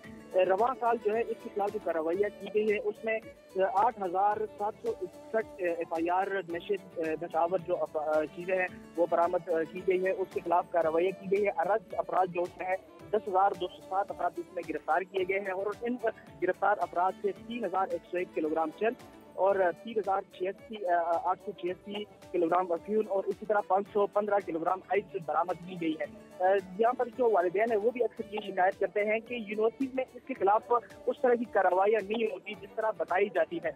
जो इंतजामिया है वो सिर्फ और सिर्फ रोड साइड से लोगों को उठाकर रिहेबिलिटेशन सेंटर ले जाते हैं, लेकिन उस रिहेबिलिटेशन सेंटर से लोग वापस निकल कर किसी नशे की लत में मुब्तला हो जाते हैं और ज्यादातर ये जो इसमें स्ट्रीट चिल्ड्रन है वो मुख्तलिफ किस्म की वारदातें हैं इसमें मुब्तला होते हैं। यहाँ पर रोड साइड पे जो जंगले लगे होते हैं उसको भी उखाड़ कर ले जाया जाता है। ज्यादातर घरों के मीटर और वो सारे चुरा कर ले जाते हैं। शहरी भी इससे ज्यादा परेशान है, वो अक्सर शिकायत भी करते हैं हुकूमत से, जिले इंतजामिया से, लेकिन इस पर कोई कार्रवाई नहीं होती। हुकूमत ने निगरान हुकूमत ने इस पर ड्रग फ्री खैबर पख्तूनख्वा की कैंपेन शुरू किया था, लेकिन उस पर भी अभी तक किसी तरह कोई कार्रवाई नहीं हुई। सिर्फ नाम का ही वो एक ड्रग फ्री कैंपेन था, लेकिन उसके खिलाफ अभी तक कोई कार्रवाइयाँ नजर नहीं आ रही होनी चाहिए। चलिए जी, बड़े खातिर खा इक़दाम करने की ज़रूरत है, क्योंकि हमें अपनी नौजवान नस्ल को, अपने फ्यूचर को इस नशे की लानत से बचाना है। बहुत शुक्रिया जी। हमारे नुमाइंदे शहाब रहमान हमारे साथ मौजूद थे। पेशावर की सूरत हाल से मैं आगाह, लाहौर की सूरत हाल तो आपने देखी कि लाहौर में क्या है। मुनशियात पर वज़ीर सेहत साद खालिद नियाजी क्या कहते हैं, ज़रा आपको सुनवाते हैं। शिकारपुर में एक कदीमी कब्रिस्तान है, वहाँ इंफॉर्मेशन थी कि वहाँ आइस, कोकेन, हेरोइन कब्रों के अंदर छुपाई जाती है और वहाँ एक फैक्ट्री है जहाँ ये ड्रग्स प्रोसेस होते हैं। होम मिनिस्टर साहब से मैंने रिक्वेस्ट की ऑन द रिकॉर्ड एंड उन्होंने मेरे से पूछा are you sure? I said that is my information.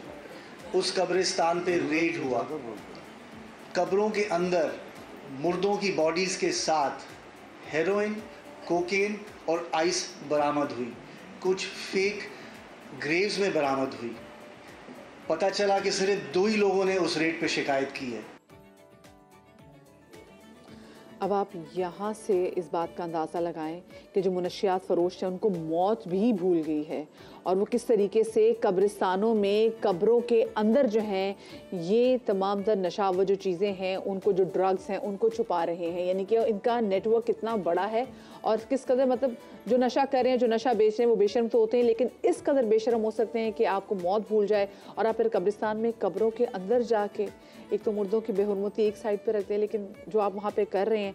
खैर, जिस सिचुएशन पे बात करेंगे, राना आसिफ हबीब जो कि सदर इनिशिएटर, वो हमारे साथ मौजूद हैं, और फहद देवानी जो कि डायरेक्टर प्रॉमिस रिहैब सेंटर हैं, वो हमारे साथ यहाँ पर मौजूद हैं।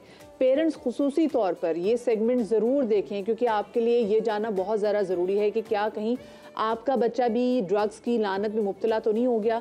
आपको नहीं पता होता। मेडिकल यूनिवर्सिटीज़ में, बहुत सारी दूसरी यूनिवर्सिटीज़ में हम देखते हैं कि जी मेमोरी को बढ़ाने के लिए भी जो है वो ड्रग्स का इस्तेमाल होता है।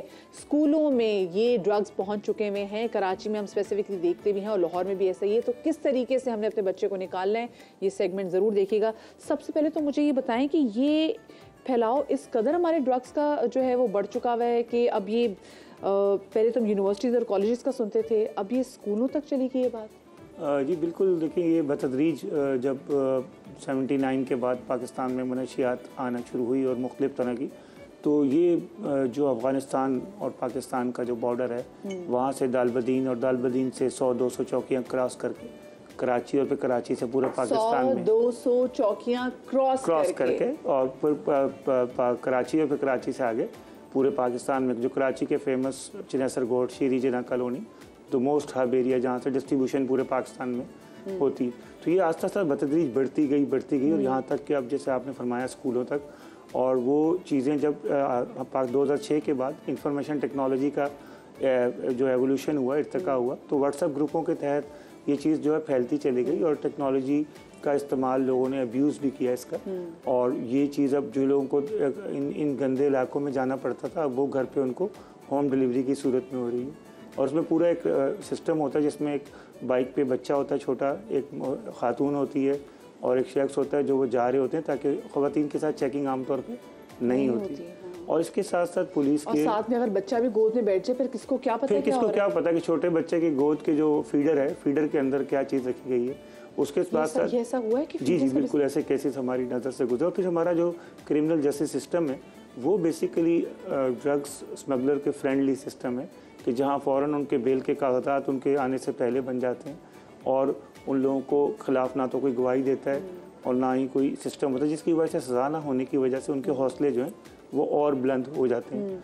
इदारों के दरमियान कोऑर्डिनेशन, आपके रिपोर्टर ने बहुत खूबसूरत मिसाल दी, कोऑर्डिनेशन ना होने की वजह से उसका जो बेनिफिट है वो स्मगलर्स को जाता है। और हमारे यहाँ बदकिस्मती स्कूलों में ना चाइल्ड राइट्स क्लब हैं, ना चाइल्ड प्रोटेक्शन कमेटीज़ हैं, जिसमें पेरेंट्स का जो अमल दखल हो और माँ बाप और असातिज़ा मिल के अपने बच्चों के ऊपर ना सिर्फ नज़र रखें बल्कि उनको अच्छी और बुरी चीज़ के बारे में इस्लाही जो है वो चीज़ें भी करें। बिल्कुल जी, और सिर्फ यहाँ पर नज़र तो रखते हैं, लेकिन आप बच्चों को मना करेंगे, बच्चे मना नहीं होते, तो वो सवाल से भी बात करेंगे। अच्छा, फ़हद हमारे साथ मौजूद है। फ़हद, ये मुझे बताएगा कि जो आपने प्रॉमिस रिहैब सेंटर बनाया था, ये कैसे बनाया था? जैसे भी आपने कहा कि आप, क्योंकि खुद बीती भी आप पर, तो मैं चाहूँगी आप लोगों के साथ शेयर करें। बिल्कुल ऐसा ही है।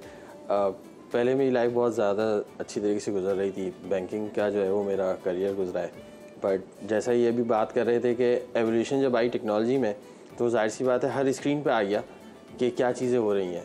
बदकिस्मती से बहुत सारे ऐसी सीरीज़ आने लग गई जिससे जो है वो हमें अफेक्शन होने लग गई और एक अर्ज तो होती है बंदे के अंदर कि नई चीज़ ट्राई करें, तो वो आहिस्ता आहिस्ता बहुत ज़्यादा अवेलेबिलिटी होने लग गई। और फिर वही हुआ कि मुझे भी जो है वो एडिक्शन का फेज़ आया और मैंने बहुत टफ टाइम वहाँ गुजारा और ड्रग रिहेबिलिटेशन से ही फिर जाहिर सी बात है प्रॉब्लम्स का हल मिला। बेसिकली जो प्रॉब्लम आ रहा है वो ये प्रॉब्लम आ रहा है कि पहले जो है वो डीलर्स होते थे, अब पैडलर्स भी होते हैं और घर वालों को ये पता ही नहीं होता कि मेरे बच्चे के साथ जो दोस्त है वो दोस्त ही पैडलर है। और वो आहिस्ता आहिस्ता हम तक ऐसी रसाई, हमारे बीच में ऐसे लोग मौजूद होते हैं जो अपनी ब्रेड अर्निंग के लिए हमें उन तरफ लेके जाते हैं, उस तरफ, और उसके बाद आहिस्ता आहिस्ता हमें इसी तरफ लेके जाते हैं। जब उनको कमीशन मिल रहा होता है इसका, शुरू में तो उनका ये होता है कि उनका अपना नशा पूरा हो जाए, देन उनको रियलाइज होता है दिस इज अ बिजनेस, और उसके बाद फिर वो आहिस्ता आहिस्ता पूरा नेटवर्क बनता जाता है। जैसे भी ये बता रहे हैं कि कबर में और यहाँ पे ये सारी चीज़ें शुरू से ऐसा ही होता आ रहा है। आज हम सिनेरियो देख रहे हैं, हम जिस वक्त देख रहे थे अपना सिनेरियो, उस वक्त भी ऐसा ही होता आ रहा था ये हाइड प्लेसेस जो होती हैं ये बहुत अरसे से एक माइंडसेट है जो सिखाया जाता है। जब फर्स्ट टाइम हमें किसी ने अगर ड्रग्स करवाई तो उसे पता था कि फ़ात कैरी कैसे करेगा, तो उसने बताया कि कैरी कैसे करना है, मोबाइल का पाउच हटाना है, उसके पीछे रखना है और रख के निकल जाना है। तो ये आहिस्ता आहिस्ता माइंडसेट डेवलप किया जाता है कि हम अपने घर में भी एस्केप प्लान किस तरह ढूंढते हैं। और जो सबसे इम्पोर्टेंट बात कि घर वालों को पता ही नहीं चलता। पहले के नशे ऐसे होते थे जिसमें ड्राउजनेस होती थी और नज़र आता था कि ये नशे में है। अब ऐसा नहीं है। अब इतनी ज़्यादा मॉडरेशन हो चुकी है नशे के अंदर कि वो अवेकनर्स हैं, स्टिमुलेंट्स हैं। तो ऐसा लगता है कि मैंने कहा कि यूनिवर्सिटी कॉलेजेस में इस्तेमाल हो रहे हैं जो आपकी मेमोरी बढ़ाते हैं और एम्फेटामाइन इतना कॉमन है कि वो जो है वो एक नज़र आ रहा है डफर बच्चा है, उसने जो है वो टेस्ट के अंदर एग्जाम्स के अंदर बिल्कुल सही तरीके से सब चीज़ें पास कर ली, बाकी सबको हो रहा है ये कैसे हो गया, तो वो उससे ट्राई कराते हैं और उसके बाद आहिस्ता आहिस्ता हैबिट होना शुरू होती है। फिर उसके बाद आपको दूसरी दुनिया दिखाई जाती है, डेट इज़ पार्टी, और उसके बाद फिर आपको अर्न करने की अर्ज पैदा होती है, then you will become peddler, और उसके बाद फिर आप इस दलदल में फंसते चले जाते हैं। There is no way out, there is only one way out, इलाज। नशे से आज़ादी जब मुमकिन है तो सिर्फ इलाज है, रिहेबिलिटेशन सेंटर ही जाना होगा। से क्या वापस, क्योंकि कहते हैं कि रिलैप्स होता है। बिल्कुल, यही हम पहले शो से पहले ये बात कर रहे थे कि रिलैप्स होता है। रिलैप्स होने की बहुत सारी वजूहत हैं। जैसे घर वाले इसको डिजीज ही नहीं समझते, वो समझते हैं ये नशा आदतन कर रहा है, but he is powerless on his addiction, जिसकी वजह से कुछ भी कर ले वो, उसको एडिक्शन में ही जाना है दोबारा। जब वो रिहैब से बाहर आया, प्रोटोकॉल्स ही फॉलो नहीं हो रहे, लोनलीनेस है, हॉलोनेस है, दोबारा नशे की तरफ ही जाता है। यानी कि घर वालों को बहुत सपोर्ट करना चाहिए पूरे टाइम में, जब वो रिहैब से वापस भी आ जाता है। बिल्कुल बिल्कुल वही टाइम है। Proper drug rehabilitation centre Karachi में बहुत कम है, और प्रॉब्लम यही आता है कि वो लोग जाते हैं, पेरेंट्स की क्या होती है, बंद कर दो इसको, दैट इज नॉट द हल। सही है। अच्छा, मुझे बताएं, हम कैसे पकड़ सकते हैं कि अगर हमारा बच्चा ड्रग में पड़ गया है, वो कौन सी ऐसी चीज़ें जो कि हम देखें कि अच्छा जी ये चीज़ें हो रही हैं, कोई मसला है? देखिए, उसके बिहेवियर चेंजेस में आपको कुछ तब्दीलियाँ नज़र आएंगी।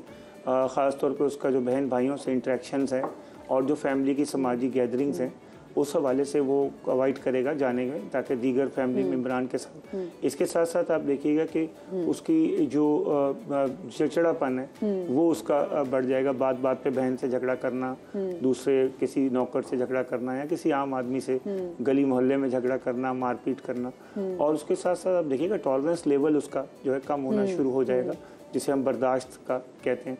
और फिर कुछ ऐसी ड्रग्स होती हैं जिसमें उसकी फिजिकल एनाटॉमी में चेंजेस आना शुरू हो जाती हैं, कि आप देखें कि उसकी आंखों का रेडिश हो जाना, और जब तो भूख बहुत ज्यादा लग रही है, वजन कम हो रहा है। जी, कभी भूख नहीं भी लगती, कभी इंसोम्निया हो जाता है। अच्छा। पूरी रात वो जाग रहा है, मोबाइल पे गेम खेल रहा है, और फजर के टाइम वो निढाल होके बिल्कुल वो सो रहा है। तो ये तमाम वो वैसे अलार्मिंग सिचुएशंस हैं, वो स्टिमुलस फैक्टर है कि जिसमें आपने विसल ब्लोइंग समझे आपके लिए होगी ये शुरू, और आपने अब इसको जो है एक्स्ट्रा केयर। मसला ये हो रहा है कि इकोनॉमिक बर्डन की वजह से मियाँ बीवी दोनों अगर जॉब कर रहे हैं तो अपने बच्चों को उस तरह का क्वालिटी टाइम चाहते हुए भी नहीं दे पा रहे, और उस वजह से जो उनके बच्चे जो हैं वो पीयर टू पीयर कहीं नीचे, कहीं वो ऐसी जगह ढूंढते हैं जहाँ के तारस जहाँ उनकी कोई बात सुन सके।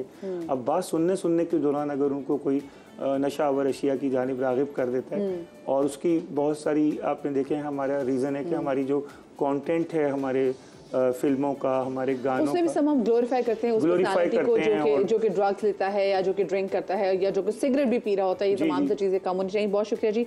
हमारे साथ राना आसिफ साहब मौजूद हैं, और हमारे साथ फहद देवानी साहब मौजूद थे, जो कि डायरेक्टर प्रॉमिस रिहैब सेंटर है।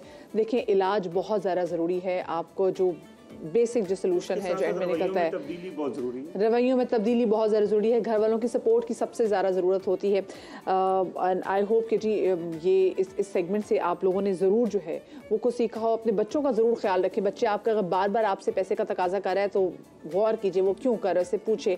घर से आपकी चीज़ें अगर गायब होना एकदम से शुरू हो जाती हैं तो इससे पहले कि आपने डोमेस्टिक हेल्प को ब्लेम करें, आप देखें कि जी ये एग्जैक्टली जा रही है तो कहाँ जा रही है और ये क्यों जा रही है। क्योंकि बच्चे यूजुअली घर की ही चीज़ें जो हैं वो चोरी करके फिर अपनी ड्रग्स जितनी तमाम नशावर चीज़ें हैं वो खरीदते हैं। अच्छा जी, आगे बढ़ते हैं। मैं ज़रा आपको सोशल मीडिया की पावर के हवाले से बताते हैं। पिछले दिनों हमने देखा कि ज़ारा ने अपनी एक जैकेट को लॉन्च करने के लिए जो उसकी पूरी एडवर्टाइजिंग कैंपेन थी वो लॉन्च की, और वो क्या थी कि एक मॉडल खड़ी हुई और मॉडल के कंधे पे आप देख रहे हैं कि एक मैनिक्विन को सफ़ेद कपड़ा जो है वो लपेट के उसको खड़ा किया हुआ है, और इसकी मुमासलत बिल्कुल वैसी आई कि उस फ़लस्तीनी माँ की मुमासलत आई जिसने कफन में लिपटे हुए अपने बच्चे को गोद में उठाया हुआ है। इसके बाद हमने देखा इन कुछ पिक्चर्स के बाद इतना लोगों में गम और गुस्सा पाया गया, लोगों ने एहतजाज किया। और लोगों ने एहतजाज कैसे किया कि लोगों ने एक्चुअली ज़ारा के आउटलेट्स पे जाके बिल्कुल वैसे ही छोटे छोटे जो स्पेसिफिकली उन्होंने तशबीह दी कि बच्चों के कफन में लिपटी हुई जो तशबीह जो उन्होंने दी है, और उसके बाद वो इसके साथ वो ज़ारा के अंदर एंटर हुए उनको बताने के लिए कि अपना प्रोटेस्ट जो है वो रिकॉर्ड कराने के लिए। And this was very very important. पूरी दुनिया में हमने देखा कि एकदम से बॉयकॉट ज़ारा का जो हैशटैग है वो भी ट्रेंड करने लग गया। और उसके बाद विद इन एक दिन के अंदर अंदर ही ज़ारा को रियलाइज़ हुआ कि ज़ारा ने कितनी बड़ी मिस्टेक कर दी। खैर बाद में उन्होंने अपॉलॉजी तो जारी की, हमने सोशल मीडिया पर उनकी देखी। उन्होंने कहा जी हमारी तो ये कैंपेन हमने प्लान ही जून में की थी और उसके जो कंसीव है जून में की थी और उसके बाद में सितंबर में इसको शूट किया, लेकिन अगर हो भी गई थी तो जो सूरत हाल चल रही थी और स्पेसिफिकली फ़लस्तीन के मसले को लेके, तो क्या ऐसी तस्वीर जिसमें मुमासलत थी उन तमाम तर तस्वीर के जो कि हमने देखी हैं आई हैं, क्या ऐसी तस्वीर या ऐसी कैंपेन को ऐसे टाइम पर लॉन्च कर देना ज़रूरी था? लोगों में सवाल से बहुत ज़्यादा गम और गुस्सा पाया जा रहा है क्योंकि एक बहुत बड़ा ब्रांड है, लेकिन हमने देखा कि किस तरीके से बैकलैश आया और लोगों ने बॉयकॉट किया। एंड पीपल ये देखें, ये आपके अंदर पावर है कि आप किस तरीके से अपने इस एहतजाज की पावर को, अपना एहतजाज रिकॉर्ड करा सकते हैं। कितने बड़े ब्रांड को एक एक्शन लेना पड़ा, लेकिन बात वही कि जो उनकी अपॉलॉजी भी है, क्या वो आपको किसी सूरत में अपॉलॉजी लग रही है? टाइमिंग्स बहुत मैटर करती हैं। एक छोटी सी मैं ब्रेक लेने, ब्रेक के बाद मिलते हैं।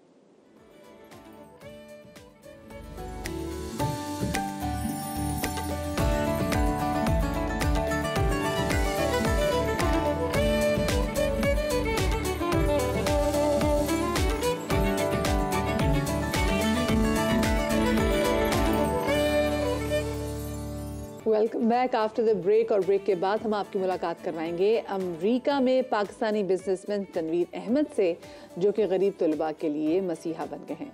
तनवीर अहमद ने गरीब तालिब इल्म की आला तालीम के लिए पाकिस्तानी यूनिवर्सिटी को $9 मिलियन डोनेट किए हैं, जो 2.5 अरब रुपए से ज़ायद की रकम बनती है। तनवीर अहमद की जानिब से दिए जाने वाला अतिया किसी भी पाकिस्तानी यूनिवर्सिटी को दिए जाने वाला एक बहुत बड़ा अतिया है। तनवीर अहमद ने 2022 में सैलाब सदकान के लिए $50 मिलियन से ज़ायद की इमदाद भी दी थी। और इस वक्त बिजनेसमैन तनवीर अहमद हमारे साथ मौजूद भी हैं, हम उनको शामिल गुफ्तगू करेंगे। तनवीर साहब, बहुत शुक्रिया आपका कि आपने सुबह के समा को वक्त दिया। ये तो बहुत खुश आइंद इक़दाम है आपका कि आपने यूनिवर्सिटी को, और स्पेसिफिकली आपने पाकिस्तान के फ्यूचर में आपने इन्वेस्ट किया है इन यूनिवर्सिटी की तलबा को इतनी बड़ी रकम अतिया करने के बाद। तो जी अस्सलाम वालेकुम जी, first of all thank you for having me here. किसी भी मुल्क को डेवलप करने के लिए एजुकेशन एक बहुत अहम किरदार अदा करती है। इसी चीज़ को लेके ये एक मैंने इनिशिएटिव लिया, जब स्पेशली चले हम कोशिश करते हैं कि हम तनवीर अहमद साहब से दोबारा से रब्ता कर सकें। तनवीर अहमद साहब जी, एक बहुत बड़ी रकम उन्होंने पाकिस्तानी तलबा को डोनेट की है और वो ये है कि $9 मिलियन, और बहुत बड़ी रकम बनती है। अगर हम पाकिस्तानी रकम के वाले से बात करें तो तकरीबन 2.5 अरब ये पाकिस्तानी रुपीस बनते हैं। हमारी तलबा को अगर स्पेसिफिकली हमारी यूनिवर्सिटीज़ देखें, अगर आप चाहते हैं कि आप पाकिस्तान के फ्यूचर में इन्वेस्ट करें तो आप इन्वेस्ट करें पाकिस्तान के एजुकेशन सिस्टम पे। तनवीर अहमद साहब दोबारा हमारे साथ लाइन पर मौजूद है। तनवीर साहब प्लीज़ कंटिन्यू कीजिएगा। जी, मैं ये कहना चाह रहा था कि जिस तरीके से चीफ ऑफ आर्मी स्टाफ ने जो SIFC के अंडर एजुकेशन को भी लिया, और किसी भी मुल्क को अगर देखा जाए तो डेवलपमेंट में एजुकेशन बहुत अहम किरदार अदा करती है। तो इसलिए मुझे जब ये SIFC को मैंने स्टडी किया, जाके जो डायरेक्टर साहब है नस्ट यूनिवर्सिटी के, उनसे मिला, तो एक ही मीटिंग में हमारी सारी जो कमिटमेंट थी मैं उनको दे दी। और यकीन करें कि 3.5 महीने के रिकॉर्ड टाइम में हमने इसकी पूरी प्लानिंग करके अब इस स्टेज पे अब आ गए हैं कि इंशाल्लाह अगले 30 दिनों के अंदर अंदर इसकी ग्राउंड ब्रेकिंग होगी और हम इसकी कंस्ट्रक्शन शुरू कर देंगे। सही। अच्छा तनवीर साहब, ये बताइएगा, ये जो आपने फंड्स दिए हैं इसके ज़रिए कितने तलबा जो हैं वो स्कॉलरशिप हासिल कर सकेंगे? हमारी तकरीबन जो हमारा एस्टीमेट है, जब ये पूरा मैच्योर हो जाएगा, पूरी बिल्डिंग रेंट आउट हो जाएगी, तकरीबन 400 से 450 तलबा हर साल ग्रेजुएट होंगे। ये 4 साल का कोर्स हुआ करेगा, और अगर पूरा देखेंगे तो हर साल तकरीबन 1700 तालिब इल्म इसमें आएंगे। लेकिन जैसे कि मैंने बताया कि 450 हर साल ग्रेजुएट होंगे। सही, ठीक है, बहुत शुक्रिया जी तनवीर अहमद साहब। ये होती है पाकिस्तान से मोहब्बत कि किस तरीके इसका बेहतर और अच्छा मुस्तकबिल सोचते हुए आप तुलबा पे इन्वेस्ट कर रहे हैं, और वो कैसे कि आपने इतनी बड़ी अमाउंट है वो डोनेट भी की है। अब ज़रा बता दें, कराची में बड़ा ज़बरदस्त एक इवेंट होने वाला है, और ये इवेंट है किताबों के एक बहुत बड़ा एक्सपो। किताबों से मोहब्बत करने वाले लोगों के लिए खुशखबरी है कि कराची एक्सपो सेंटर में सजेगा 5 रोज़ा किताबों का मेला। पाकिस्तान पब्लिशर्स और बुक सेलर्स एसोसिएशन के तहत 18वां आलमी कुतुब मेला कल से शुरू होगा और पीर 18 दिसंबर तक जारी रहेगा। बुक फेयर में पाकिस्तान, टर्की, सिंगापुर, चीन, मलेशिया, बरतानिया, मुत्तहिदा अरब अमारात समेत 17 ममालिक के तकरीबन 40 इदारे इसमें हिस्सा लेंगे। मेले में 330 से ज़ायद स्टॉल लगाए जाएंगे। बुक फेयर में इंतहाई कम कीमत में किताबें दस्तियाब होंगी और 4 लाख से ज़ायद अफराद की आमद इस बुक फेयर में मुतवक्के है। बुक फेयर में मोहम्मद अहमद शाह निगरान वज़ीर इत्तलात, वज़ारत अमूर और समाजी तहफ़्फ़ुज़, हुकूमत सिंध और सदर आर्ट्स काउंसिल एजाज़ी मेहमान होंगे, जबकि सेंटर फैसल सब्जवारी और मशहूर आर्टिस्ट अनवर मकसूद कलीदी मुकर्रर होंगे और कई दीगर मशहूर शख्सियात, सियासतदान, शायर, अदीब इस कुतुब मेले में शरीक होंगे। इसी हवाले से मज़ीद बात करेंगे। हमारे साथ मौजूद हैं कराची इंटरनेशनल बुक फेयर के कन्वीनर वक़ार मतीन साहब, उनको शामिल गुफ्तगू करेंगे। वक़ार साहब, बहुत शुक्रिया आपका कि आपने सुबह के समा को वक्त दिया। सबसे पहले तो ये कहिएगा, कराची इंटरनेशनल बुक फेयर मकसद क्या है इसका? कराची इंटरनेशनल बुक फेयर का मकसद ये है कि यहाँ पे साल में एक दफ़ा हम लोग बुक फेयर करते हैं ताकि यहाँ लोगों को जो किताबें नहीं मिलती हैं, तकरीबन यहाँ पे समझे 350 बुक सेलर्स हैं जो पूरे पाकिस्तान से और मुख्तलिफ ममालिक हैं। तो जो रेयर किताबें हैं जो आसानी से नहीं मिल पाती हैं, वो 5 दिन में एक ही छत के नीचे सारे लोग यहाँ अपनी किताबें लेके आते हैं और हर एक को अपनी किताब जो अगर बाजार में नहीं मिलती है तो यहाँ पे अवेलेबल होती है। और सबसे बड़ा एडवांटेज ये है कि यहाँ पे डिस्काउंट जो है बेशुमार लोगों को मिलते हैं, जो 20% से लेकर 70% तक जो है डिस्काउंट अवेलेबल होते हैं, जो कि आम दुकानों पे नहीं होते। तो दुकानदार भी ये करते हैं कि पूरे साल स्टॉक जमा करते हैं ताकि यहाँ पे आके उनकी बहुत अच्छी सेल होती है। तो जो पहले हमसे एक स्टॉल लिया करते थे वो अब 2 ले रहे हैं, 2 वाले 4 ले रहे हैं, और हमारे पास इस वक्त जगह नहीं है कि हम लोगों को मजीद जो है अकोमोडेट कर सकें। सही। अच्छा, मुझे ये बताइएगा कि कितना मुश्किल है आप लोगों के लिए कि अब तो जो किताबें समहाउ किताब बिनी काफ़ी कम होती जा रही है, ऐसे टाइम में जब सोशल मीडिया भी है, तो उस टाइम में लोगों को इस मेले की तरफ राग़िब करना कितना बड़ा चैलेंज है? बहुत बड़ा चैलेंज है, और इसमें जो ये हम नॉन प्रॉफिटेबल से काम करते हैं एसोसिएशन हमारी, और उसका हाल ये है कि हमें किसी गवर्नमेंट के इदारे से जो है कोई फैसिलिटी फराहम नहीं होती है।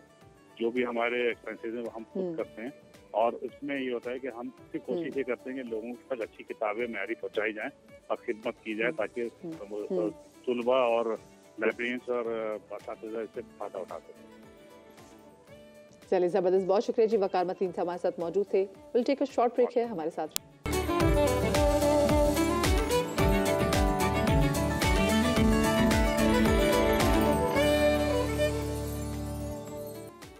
Welcome back after the break. और अब कुछ बात कर लेते हैं मुल्क की मौशी सूरत हाल के हवाले से। मुल्क की मौशी सूरत हाल तब बेहतर होगी जब तमाम तर लोग टैक्स देना शुरू कर देंगे, और एलीट क्लास को टैक्स नेट में लाना और पूरा टैक्स उनसे वसूल करना एक बहुत बड़ा चैलेंज है।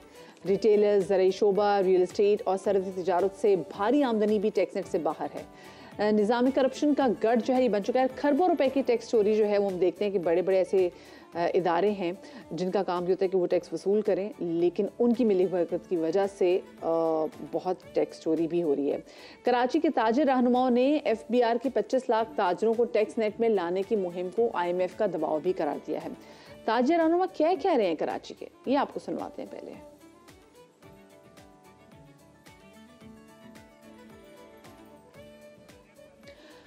हम बात कर रहे हैं कि किस तरीके से ज़्यादा लोगों को टैक्स नेट में लाया जाए। हमारी बहुत बड़ी एक यहाँ पर कम्युनिटी ऐसी है जो कि अभी भी टैक्स अदा नहीं करती, और अगर पाकिस्तान का हर एक शहरी टैक्स दे, और स्पेसिफिकली वो लोग जो कि जिस बिज़नेस कमोडिटी से जिनका ताल्लुक है वो लोग टैक्स दें, तो पाकिस्तान के बहुत सारे मौशी मसले जो हैं वो हल हो सकते हैं। मैं अक्सर लोगों को देखती हूँ, लोग शिकायत कर रहे होते हैं कि भाई हमारे पैसों पे ये सड़क बनी है, हमारे पैसों से ये चीज़ हो रही है, और असल में वो लोग होते हैं जिन्होंने ज़िंदगी में कभी टैक्स अदा ही नहीं किया होता। तो ये बहुत ज़्यादा ज़रूरी है कि हम इन तमाम तर लोगों को जो टैक्स नेट में लेकर आएँ। मैं आपको सुनवाऊँगी कि जो ताजिर रहनुमा है वो क्या कहते हैं, लेकिन मैं बताती चलूँ कि हमारे साथ मौशी तज्ज़ियाकार खुरम शहजाद भी मौजूद हैं, उनको हम इस हवाले से शामिल गुफ्तगू करेंगे। अस्सलाम वालेकुम Khurram, good morning and welcome to Sabka समा।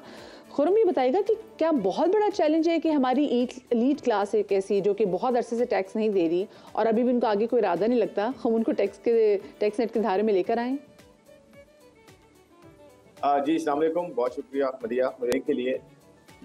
देखिए टैक्स जो है वो हम सबका फ़र्ज़ है पे करना, और इस मुल्क में अगर हम ग्रो करना चाहते हैं और इस मुल्क को बेहतर करना चाहते हैं तो हर कोई अपने हिस्से का टैक्स और पूरा टैक्स ज़रूर दे। पहली तो जिम्मेदारी ये बनती है सबकी, चाहे वो कोई भी सेक्टर हो, कोई भी इंडिविजुअल हो, कोई भी इदारा हो, सबको टैक्स देना है। और इसमें दो तरह के टैक्स होते हैं लार्जली। एक होता है इनडायरेक्ट, जो आप कोई चीज़ खर्च करते हैं, कंज्यूम करते हैं या कोई चीज़ खरीदते हैं और उसे इस्तेमाल करते हैं, तो उस पर टैक्स होता है, क्योंकि वो लैंड जो है वो स्टेट आपको वो चीज़ इनेबल कर रही होती है, प्रोवाइड कर रही होती है कि वो आप लें और उसे आप अपनी ज़रूरियात ज़िंदगी जो है पूरा कर सकें। तो एक तो उस पर टैक्स होता है। दूसरा फिर आप उस ज़मीन से, उस कंट्री से कुछ कमाते हैं और उसके ऊपर फिर आप टैक्स देते हैं कि जी मैं यहाँ से कमा रहा हूँ और मुझे ये एबिलिटी मिल रही है कि मैं यहाँ से कमाऊँ। तो बेसिक्स हैं टैक्स के। तो देखिए टैक्स तो हमें देना चाहिए। हमारा सबसे बड़ा प्रॉब्लम जो है सिर्फ टैक्स का नहीं है, उसके खर्चे भी हैं। यानी कि उस टैक्स को जो भी साहिब इक़्तिदार आए हैं वो खर्च कैसे करते आए हैं, क्या वो आवाम की बेहतरी के लिए उन्होंने खर्च किया या नहीं किया, या ये जो सारे सेक्टर्स वाले शोर मचाते हैं ये भी कुछ हद तक शोर इनका सही रहता है, क्योंकि इनको भी वो मुराद वापस नहीं मिलती। मैं बढ़िया एग्जांपल देता हूँ कि जब आप जो है अपनी इलेक्ट्रिसिटी अपनी आप खुद प्रोड्यूस करेंगे, अपनी जो है सिक्योरिटी खुद प्रोड्यूस करेंगे, अपने बच्चों की हेल्थ और एजुकेशन के लिए खुद आप जान मारेंगे, आपको स्टेट अपना कॉन्स्टिट्यूशनल जो राइट है आपका वो नहीं मिलेगा, तो डेफिनेटली आप फिर टैक्स के लिए चोरी की तरफ जाएंगे या फिर टैक्स नहीं देंगे। तो सिंपल सी चीज़ है कि रिवॉर्ड बड़ा जरूरी है। जब आप टैक्स लेते हैं तो आपको रिवॉर्ड भी मिलना चाहिए। सेकेंडली, हमारे यहाँ जो पर्टिकुलर प्रॉब्लम्स है वो यही रही है, कुछ सेक्टर्स जो है वो टैक्स नेट से बाहर रहे हैं। आपने बड़ी अच्छी निशानदेही की रिटेल सेक्टर की। रिटेल सेक्टर मदिया मैं आपको बताऊं, पूरी हमारी इकोनॉमी का 20% है, यानी कि ये बहुत बड़ा पोर्शन होता है किसी भी इकोनॉमी का। Retail sector, wholesale and retail कहते हैं इसको, जो पूरी आपकी रिटेल और होलसेल की सप्लाई चेन होती है, ये पूरी की पूरी जो है अगर टैक्स से बाहर है या ज्यादातर टैक्स से बाहर है तो डेफिनेटली ये बहुत बड़ा कंसर्न है हमारे लिए और पॉलिसी मेकर्स के लिए। नंबर 1 बड़ी तशवीशनाक बात है। जी मैं आपको इसका नंबर देता हूँ कि अगर आपकी इकोनॉमी तकरीबन 400 अरब डॉलर की है, 400 अरब डॉलर की, तो 80 अरब डॉलर सिर्फ होलसेल एंड रिटेल सेक्टर का साइज है।